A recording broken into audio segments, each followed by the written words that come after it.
নমস্কার বন্ধুরা, অন্নপূর্ণা যোজনায় যিনারা ইতিমধ্যে অনলাইনে ফর্ম ফিল আপ করে সাবমিট করেছেন, আপনাদের মধ্যে অনেককেই কিন্তু আবার পুনরায় অ্যাপ্লাই করতে হবে। অর্থাৎ পুনরায় কিন্তু আপনাদের আবেদন করতে হবে এবং রিসাবমিট করার জন্য কিন্তু একটা নোটিশ দেওয়া হয়েছে।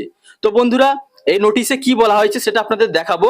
কাদের কাদের পুনরায় আবেদন করতে হবে, কাদের পুনরায় আবেদন করতে হবে না সেটা আপনাদের বলবো। এবং সেই সঙ্গে গতকাল কিন্তু নতুন একটি অপশন যুক্ত হয়েছে, অর্থাৎ অন্নপূর্ণা যোজনার যে অনলাইনে যিনারা অ্যাপ্লাই করছেন একটি নতুন অপশন যুক্ত হয়েছে রিলিজিয়ান।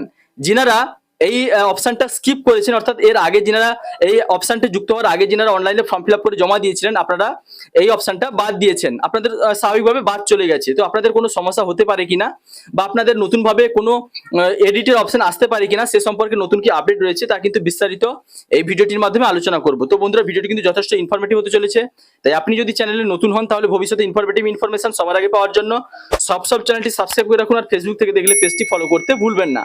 তো এবার আসি মেন টপিকে। তো বন্ধুরা, প্রথমে আপনাদের দেখিয়ে দিচ্ছি কাদের কাদের যিনারা অনলাইনে অ্যাপ্লাই করেছিলেন, সাকসেসফুলি সাবমিট করেছিলেন, আপনাদের মধ্যে কাদের পুনরায় আবেদন করতে হবে, এর জন্য কি নোটিশে বলা হয়েছে। তো বন্ধুরা, এর জন্য আমি প্রথমে অন্নপূর্ণা যোজনার অনলাইন যে পোর্টাল সেটা ওপেন করে নিচ্ছি। এই যে অ্যাক্সেস সিটিজেন পোর্টাল, এখান থেকেই কিন্তু অনলাইনে আবেদন করতে হয়। এখানে আমি ট্যাপ করে দিলাম।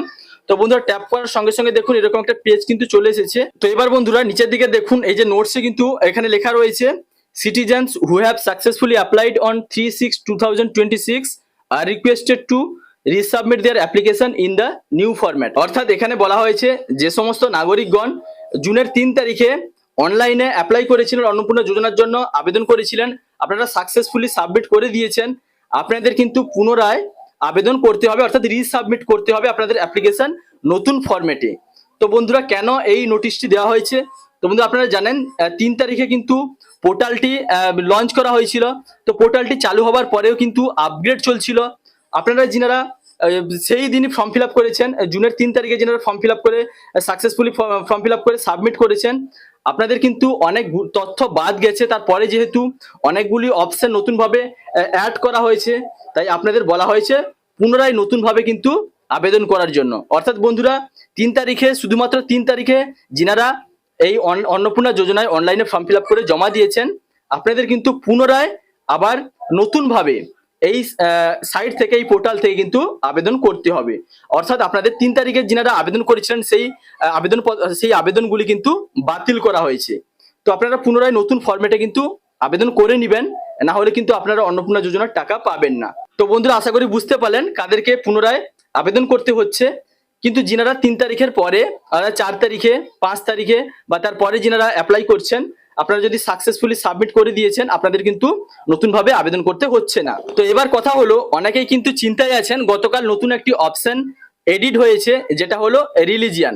তো এর আগে, এই অপশনটি এডিট হওয়ার আগে যিনারা ফর্ম ফিল আপ করেছেন, আপনাদের স্বাভাবিকভাবে এই অপশনটা স্কিপ হয়ে গেছে। তো এবার আপনারা চিন্তায় আছেন যে আপনাদের কোনো সমস্যা হতে পারে কিনা। তো বন্ধুরা, এই প্রসঙ্গে আপনাদের জানিয়ে দিই, যদি এই অপশনটা আপনাদের এডিট করার প্রয়োজন হয়, যদি সরকার মনে করে এই অপশনটা এডিট করার প্রয়োজন আছে, তাহলে কিন্তু সরকার থেকে এই পোর্টালে আপনাদের এডিটের জন্য অপশন দিয়ে দিবে। অর্থাৎ যিনারা সাবমিট ইতিমধ্যে করে দিয়েছেন, অথচ আপনাদের এই রিলিজিয়ান যে অপশনটা এটা স্কিপ হয়ে গেছে, আপনাদের কিন্তু নতুনভাবে ফর্ম ফিল আপ করতে হবে না, শুধুমাত্র আপনাদের এই অপশনটা এডিটের জন্য চলে আসবে। তো সেক্ষেত্রে আপনারা কিন্তু এডিট করে নেবেন। যদি এডিটের অপশন আসে তাহলে সেক্ষেত্রে কিন্তু আপনাদের জানিয়ে দিব। অর্থাৎ যিনারা সাবমিট করে দিয়েছেন, আপনাদের কিন্তু শুধুমাত্র এই এডিটের অপশন যদি আসে, রিলিজিয়ানের এডিটের অপশন আসে, শুধুমাত্র সেক্ষেত্রে আপনাদের রিলিজিয়ানটা সিলেক্ট করে এডিট করে নিতে হবে। আর যদি এডিট অপশনটা না আসে তাহলে আপনাদের কোনো সমস্যা নেই, আপনাদের ফর্ম কিন্তু সাকসেসফুলি সাবমিট হয়ে গেছে, আপনাদের অ্যাপ্লিকেশন কিন্তু ভেরিফিকেশন হবে, তারপরে যাচাইয়ের পরে কিন্তু আপনাদের টাকা ছেড়ে দেওয়া হবে। তো বন্ধুরা, এই ছিল আজকের আপডেট। যদি ভিডিওটি ভালো লাগে তাহলে লাইক, কমেন্ট, শেয়ার এবং সাবস্ক্রাইব করতে ভুলবেন না। দেখা হচ্ছে পরবর্তী কোনো ইনফরমেটিভ ভিডিওর সঙ্গে। আপনারা ভালো থাকবেন, সুস্থ থাকবেন। Thank you.